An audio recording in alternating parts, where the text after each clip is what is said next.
Bonjour, bienvenue sur le projet Nomade, épisode 7.3. Aujourd'hui, on va parler préparation de la voie et en parallèle, on va aussi placer les différentes gouttières dans lesquelles vont passer les feeders et aussi l'alimentation des animations qui se trouveront au-dessus de la montagne. On a une gouttière électrique à placer dans ce qui a déjà été posé sur le décor, à la camoufler pour pouvoir passer des fils qui vont servir à l'éclairage du bâtiment qui sera mis en surplomb dans la végétation. Et donc pour ça, il y a un peu de travaux d'infrastructure à faire et ça va être dans cette vidéo et dans les suivantes, ainsi que la préparation de la voie avec les gabarits de travelage de MuJunction, la mise en place à blanc. On va voir aussi comment on va souder les raccords intermodules. Bref, dans ce chapitre, beaucoup de choses à voir, beaucoup de choses à faire, qui continueront certainement dans l'épisode 7.4 qui suivra cet épisode. Je vous propose qu'on commence ça tout de suite. Allez, c'est parti. Maintenant, je vais peindre avec ma sous-couche anthracite qui a donc été mélangée avec de la colle à bois pour bien finir de fixer les aménagements que j'ai fait autour de ces poteaux en styrodure qui vont me permettre de pouvoir tenir le ciel de la voûte du tunnel. Et donc là, pas de difficulté majeure, hein. On a déjà fait ça des dizaines de fois. Là, ça va me permettre de pouvoir ensuite après peindre et décorer après le passage de la voie. Donc pas de difficulté vraiment grande sur ce sujet. Là, on est sur de la préparation de surface, des différents éléments qui ont été posés dans la dernière vidéo et de permettre de pouvoir avoir une finition qui commence à prendre un petit peu forme en ce qui concerne l'emplacement des corps en fait de ce tunnel. Allez, on va commencer maintenant tout de suite à préparer la voie. Et pour préparer la voie, j'ai besoin d'abord de découper des profilés à distance de 26,5 cm pour pouvoir avoir la totalité de ma ligne droite qui fait 118.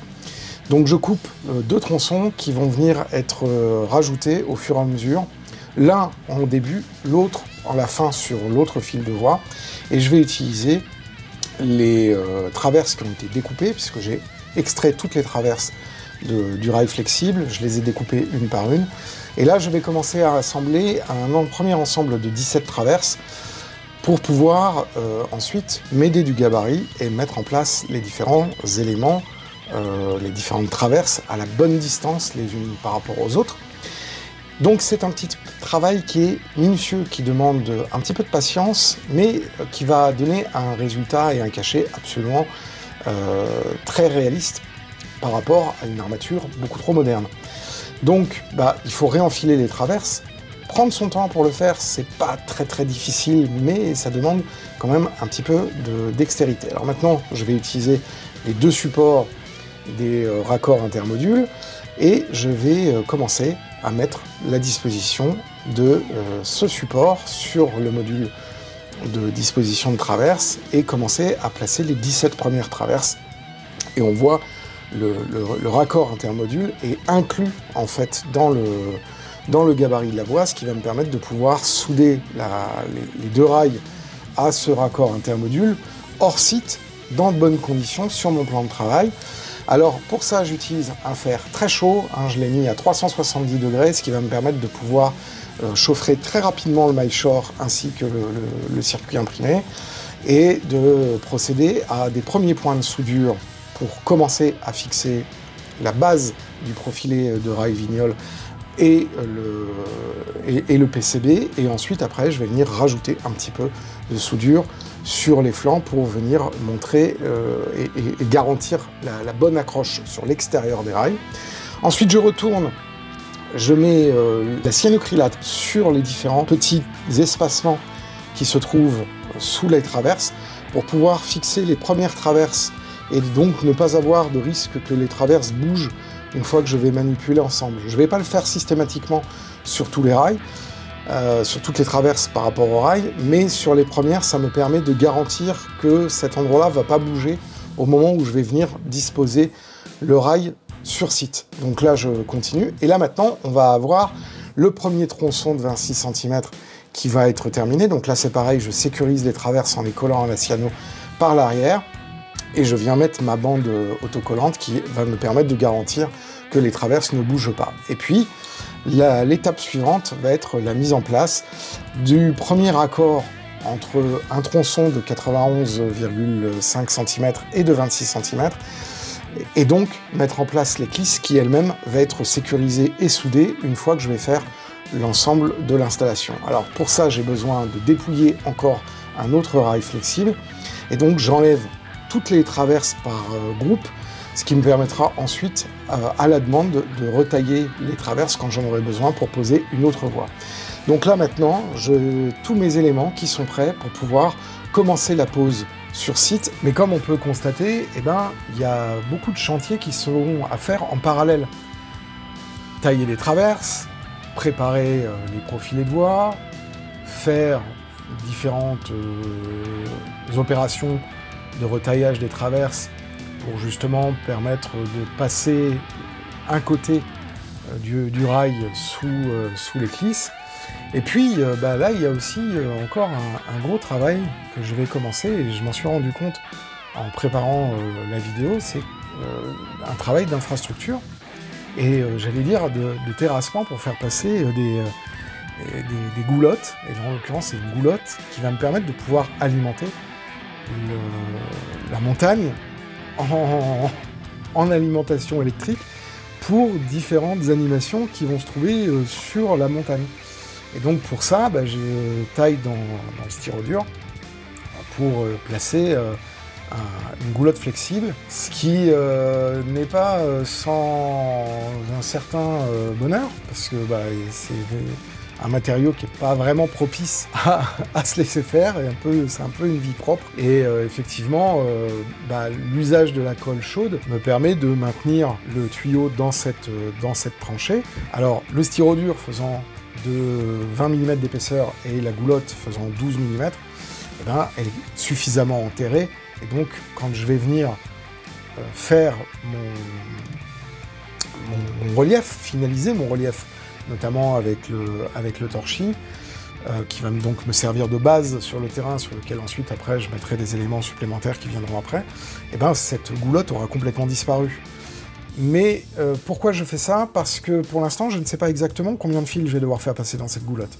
Et donc, c'est plutôt intéressant, au lieu de passer des fils, de les noyer, d'avoir la possibilité, grâce à cette goulotte, de faire passer autant de fils que nécessaire, en fonction des besoins qui seront nécessaires pour l'animation, et notamment aussi pour l'éclairage du tunnel. Voilà, un peu de nettoyage, parce qu'il faut quand même essayer de maintenir cet espace le plus propre possible. À cet endroit-là, on a le pont métallique. Le pont métallique, lui, il est déjà quasiment fait. Mais par contre, ce qu'il me fallait absolument faire, c'est l'alimentation de la voie principale, qui se trouve derrière, et l'arrivée de cette goulotte électrique qui va permettre d'éclairer.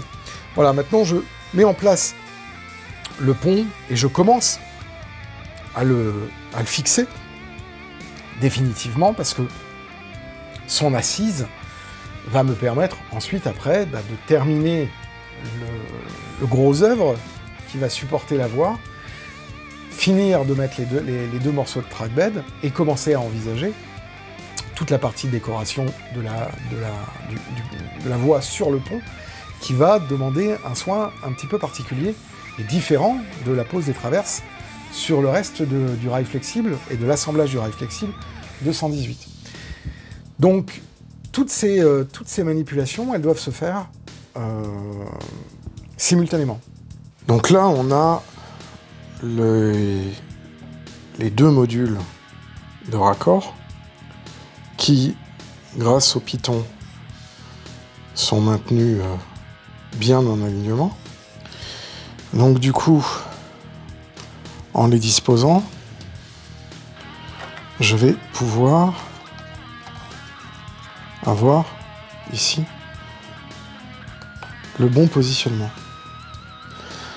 Alors la chose qui est un petit peu délicate, c'est qu'il faut que je puisse placer les deux éléments exactement à l'endroit où est la séparation entre les deux couples verticaux, les coller et ensuite, après, pouvoir mettre la voie.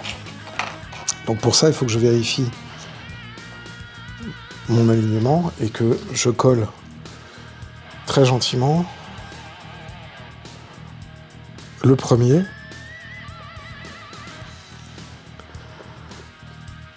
ce qui va me permettre de pouvoir le placer ensuite, le deuxième. Donc le premier va être placé comme ça.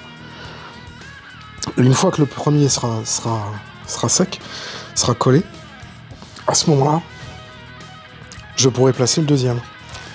Définitivement, puisque là je vais simplement le mettre pour être sûr que les deux soient bien face à face et bien alignés. Voilà. Par rapport à la situation. Or ma pente elle commence ici, hein, donc il faut que je fasse attention à ce que je sois dans le bon angle du premier ici par rapport au deuxième qui se trouve juste derrière. Voilà, donc ça c'est la petite difficulté de ce moment-là. C'est qu'effectivement, il faut que j'en mette suffisamment pour bien le disposer.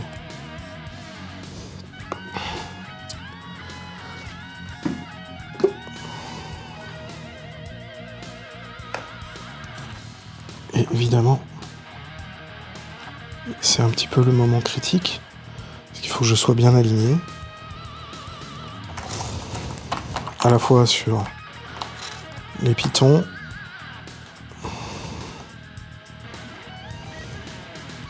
voilà.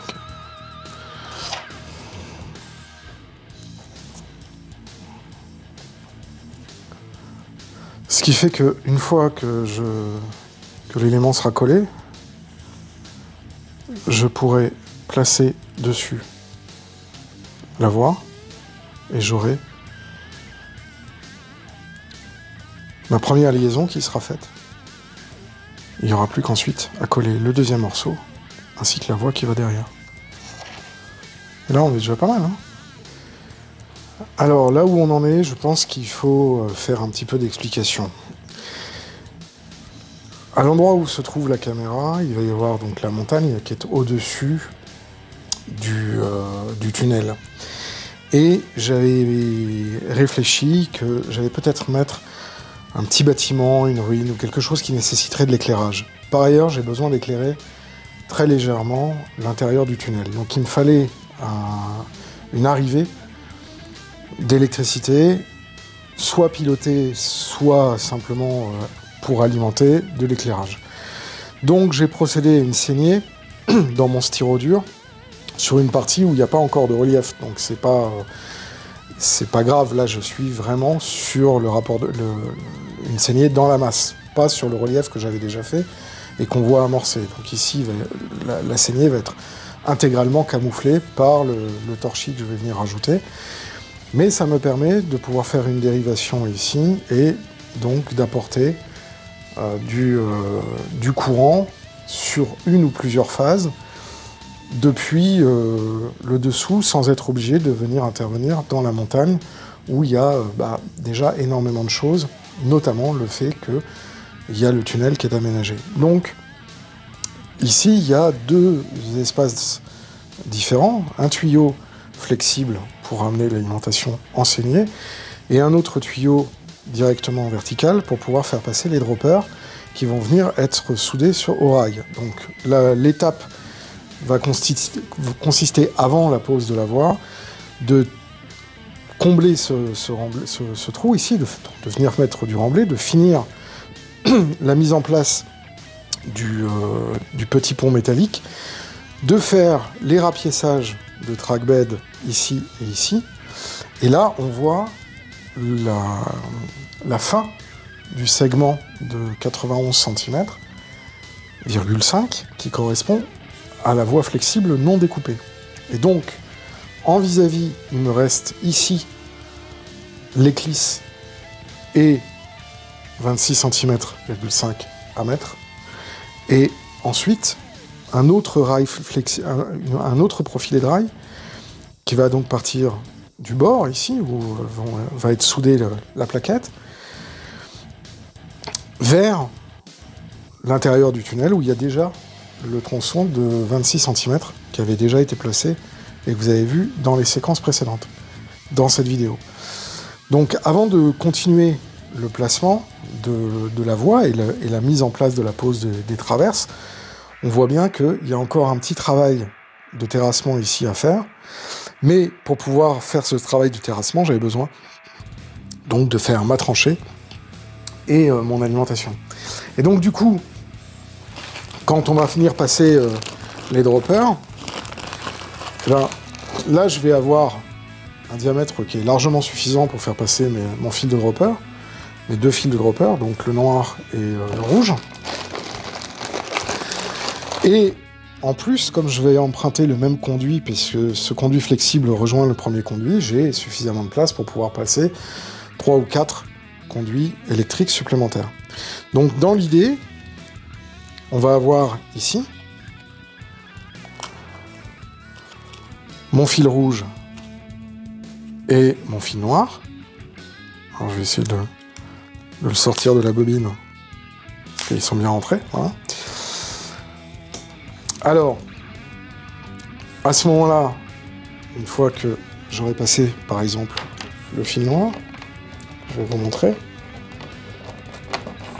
Où je trouve. Je suis pas au bon endroit. Voilà. Donc là, je vais avoir mon fil noir. Je vais dérouler un peu la bobine et je vais la poser là. Et je vais avoir mon fil rouge. Et on a une convention qu'on choisit, c'est de mettre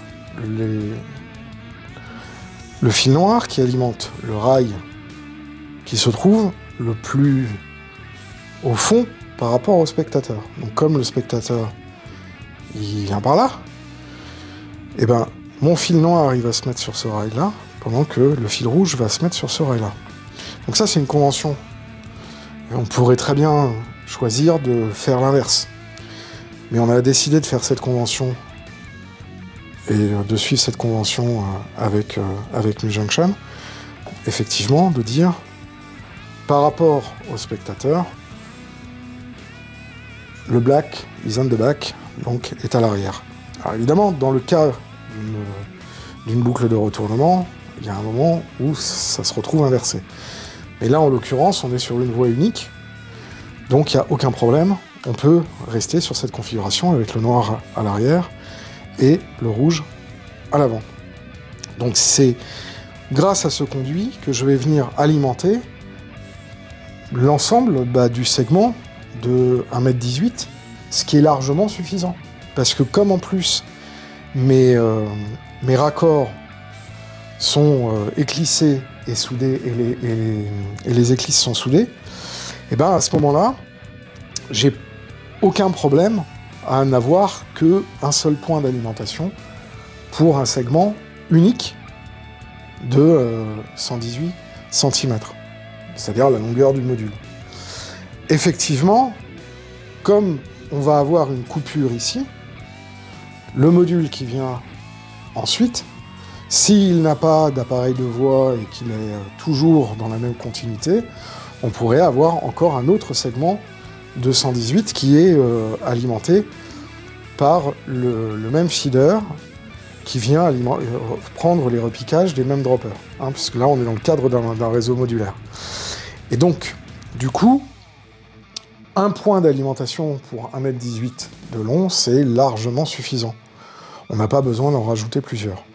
On en rajouterait plusieurs si effectivement on a une délimitation de zone qui est liée à une section d'alimentation différente pour des besoins de rétrosignalisation par exemple, où là effectivement on aurait besoin de 2 points d'injection, un avant la double coupure des éclisses isolantes et un autre pour l'autre section d'alimentation. Donc là en l'occurrence c'est pas le cas puisque on est sur un ensemble cohérent, et donc comme on est sur un ensemble cohérent, on peut avoir sur cette longueur-là, en tout cas, hein, parce que si on commence à avoir un très grand nombre de rails flexibles qui sont assemblés les uns avec les autres, entre deux entrées isolées et deux sorties isolées, au bout de 2-3 mètres, on peut se dire, bah, on va venir rajouter plus de droppers. Et dans le cadre d'un réseau modulaire sur des modules de 118, avec une ligne droite qui n'a qu'une entrée et une sortie, un seul dropper d'alimentation est suffisant, c'est le minimum. Donc on n'a pas besoin de faire du zèle à ce niveau-là. Donc là, au niveau des étapes, il y a encore tout ce qui est mise en place et finalisation ici. Puis on va continuer à fabriquer la voie avec les traverses, avec le gabarit de traverse. Et ça va faire l'objet de séquences un petit peu en accéléré, puisque je vous ai déjà montré le principe. Et on viendra ici, ensuite, mettre le connecteur. Alors là, il y a eu un petit changement, parce qu'entre-temps, vous voyez, on a les connecteurs et les supports de circuits imprimés. C'était pas ce que j'avais choisi au départ, parce que moi j'étais parti sur d'autres systèmes, puis après MuJunction a décidé de faire les siens. Donc là, c'est taillé par rapport au trackbed, ce qui est très avantageux, et là on voyait que j'avais mis une pièce en bois pour pouvoir supporter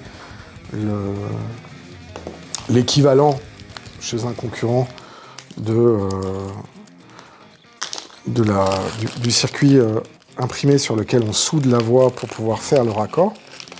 Mais globalement, ça va être exactement la même chose. On va avoir ici la partie soudée et on viendra souder la portion de 26,5 et la portion de 91. Hein, et donc du coup, on a bien nos deux jonctions de rails qui sont dissymétriques, qui ne sont pas face à face. Et l'intérêt de faire ça, j'en avais parlé par ailleurs dans une autre vidéo, mais l'intérêt de ne pas mettre les deux coupures, c'est-à-dire une portion de 26 et une portion de 91, c'est que on évite ici d'avoir face à face deux éclisses qui vont causer un risque d'affaissement de la voie et donc une mauvaise tenue mécanique de l'éclisse. Parce qu'effectivement, on va avoir une double contrainte qui est appuyée. Donc, ce qui est toujours très intéressant, surtout quand on est sur des modules de 118 comme ça, et particulièrement en ligne droite, c'est de complètement décaler les éclisses gauche du rail gauche et du rail droit, afin de permettre justement qu'on ait une géométrie qui soit beaucoup plus maîtrisée, et une cassure et un affaissement de la voie dû à l'emplacement des éclisses qui soit minoré, puisque la contrainte ne se fera que d'un seul côté et sera maintenue par les traverses qui, elles, seront encore solidaires du rail de 91 cm. C'est la raison pour laquelle, effectivement, je fais ce décalage. Voilà, c'est la fin de cette vidéo, j'espère que vous l'avez appréciée. Je vous souhaite à toutes et à tous une excellente journée. Épisode suivant, on va continuer sur l'installation des différents éléments et notamment la pose de la voie. On va voir qu'il y a encore beaucoup de choses à faire et de petites astuces à être mis en œuvre avant qu'ensuite, après, on passe à la suite de la mise en place du décor. Merci d'avoir regardé cette vidéo, vous êtes de plus en plus nombreux à suivre l'activité de la chaîne Bienvenue à Wessenheim, vous êtes aussi de plus en plus nombreux à me poser énormément de questions au sujet du projet Nomade, ça fait énormément plaisir, beaucoup de retours positifs de votre part. Et puis, moi je vous dis donc à très bientôt pour la suite de la construction du réseau et la suite du projet Nomade. D'ici là, portez-vous bien, prenez soin de vous, prenez soin de vos proches, et puis si vous en avez l'occasion, n'hésitez pas, faites du train. Ciao!